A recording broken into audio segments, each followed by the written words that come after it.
नमस्कार। आज हम जरा बात कर रहे हैं दो बहुत ही अलग दुनियाओं की।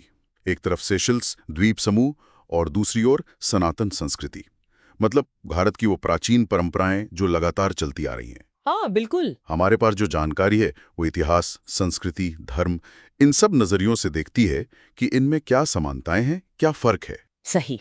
और हमारा मकसद यही समझना है कि देखो, सेशल्स जो 1770 तक तो बिल्कुल वीरान था, है ना? हाँ, कोई रहता नहीं था वहाँ। हाँ, और फिर वहां जो भी बना वो अलग अलग संस्कृतियों के मिलने से बना।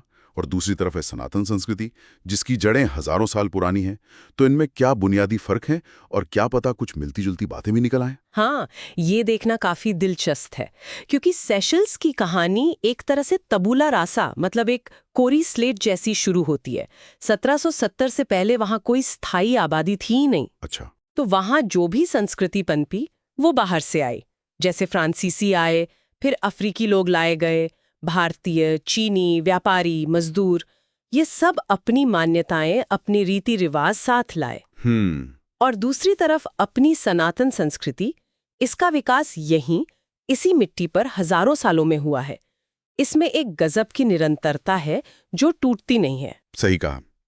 ये शुरुआत का जो बिंदु है यही बिल्कुल अलग कर देता है दोनों को। बिल्कुल, यहीं से रास्ते अलग हो जाते हैं। तो ये तो ही शुरुआत।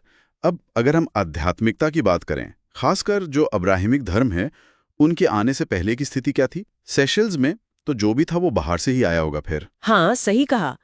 वहाँ जैसे प्रकृति पूजा देखने को मिलती है या फिर पूर्वजों का सम्मान, ये चीजें ज्यादातर अफ्रीकी और मालागासी लोगों की परंपराओं से जुड़ी हुई हैं। अच्छा। और मजे की बात यह है कि सनातन धर्म में भी प्रकृति की पूजा, जैसे वैदिक देवता हैं या पवित्र पेड़, नदियां, इनकी पूजा होती है।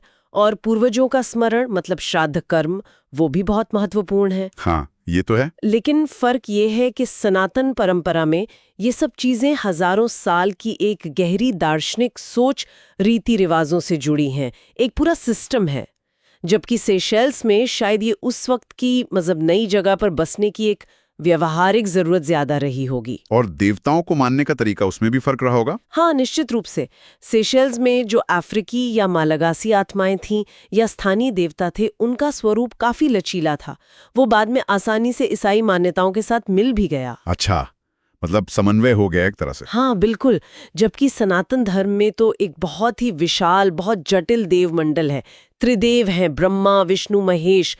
फिर देवी के कितने ही रूप है, शक्ति, गणेश, अनगिनत देवी देवता, और उनकी मूर्तियां, मंदिर, पूजा की विधियां, सब कुछ स्थापित है। इसी तरह जैसे सेशल्स में वो बोनम दी बुआ होते हैं, जो स्थानीय ओझा या वैद्य जैसे होते हैं, या ग्रिज ग्रिज, मतलब तावीज वगैरह। हाँ हाँ। इनका मकसद होता था समुदाय की भलाई करना या सुरक्षा करना। जबकि अपनी सनातन परंपरा में ऋषि हैं, अघोरी हैं, नाथपंथ है, ये गहरी साधनाएं हैं। इनका लक्ष्य व्यक्तिगत मोक्ष या परम सत्य की खोज रहा है। सही है। और ये फर्क सिर्फ आस्था तक ही नहीं रुका होगा, मतलब ज्ञान को सहेजने का, आगे बढ़ाने का तरीका, उसमें तो जमीन आसमान का अंतर होगा। बिल्कुल। सेशल्स की परंपरा ज्यादातर मौखिक रही। वहाँ की जो क्रियोल भाषा है, उसमें लोक कथाएं हैं, मोतिया जैसे नाच गाने चलते हैं। अच्छा। और सनातन संस्कृति में वेदों जैसी मजबूत मौखिक परंपरा तो थी ही, पर बाद में बड़े बड़े ग्रंथ लिखे गए, पूरा साहित्य रचा गया।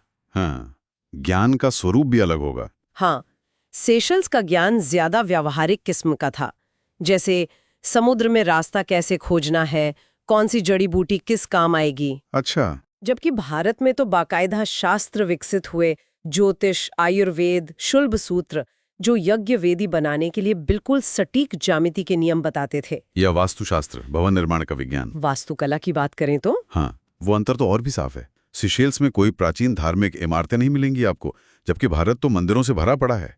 और सिर्फ मंदिर नहीं, खगोलीय गणनाओं पर आधारित अद्भुत संरचनाएं, जैसे कोणार्क का सूर्य मंदिर। सोचिए जरा। हाँ, बात तो है। भाषा का भी फर्क है। बिल्कुल। सेशेल्स क्रियोल कई भाषाओं की मिश्रण से बनी एक नई भाषा है। और संस्कृत, वो तो दुनिया की प्राचीनतम भाषाओं में से एक है, जिसने कितनी ही भाषाओं को प्रभावित किया है। अच्छा, तो ये सब तो हो गया। फिर जब बाहरी प्रभाव आए, जैसे उपनिवेशवाद आया, उसके साथ धर्म आए, तब इन दोनों संस्कृतियों ने कैसे रिएक्ट किया? देखिए, सेशेल्स में ईसाई धर्म आया, फ्रांसीसी और फिर ब्रिटिश उपनिवेशवाद के साथ, और वो मुख्य धर्म बन गया।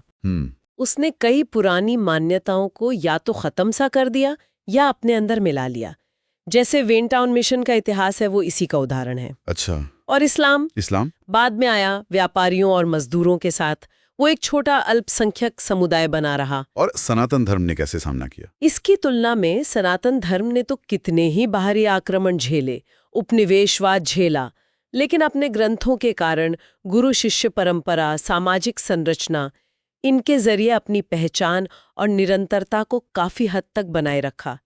ये जो लचीलापन है ना, ये गजब का है। हाँ, ये बात तो माननी पड़ेगी। तो आज के सेशल्स में ये सब कैसे दिखता है? क्या वो पुरानी मान्यताएं बिल्कुल खत्म हो गई हैं? नहीं, पूरी तरह तो नहीं।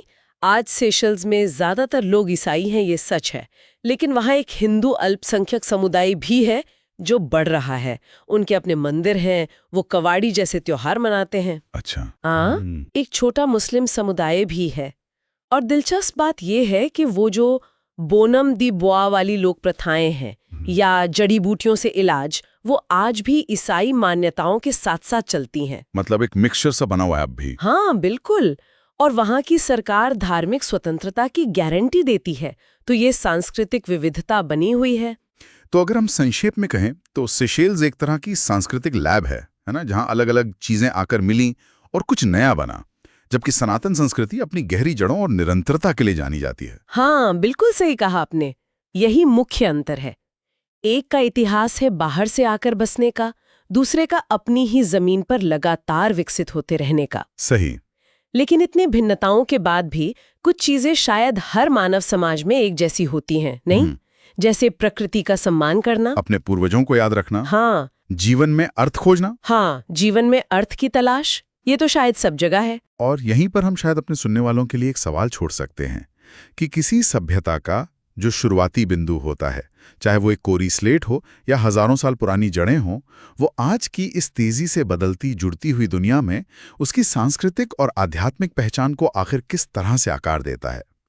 सूक्ष्म वाली बात है ये। धन्यवाद।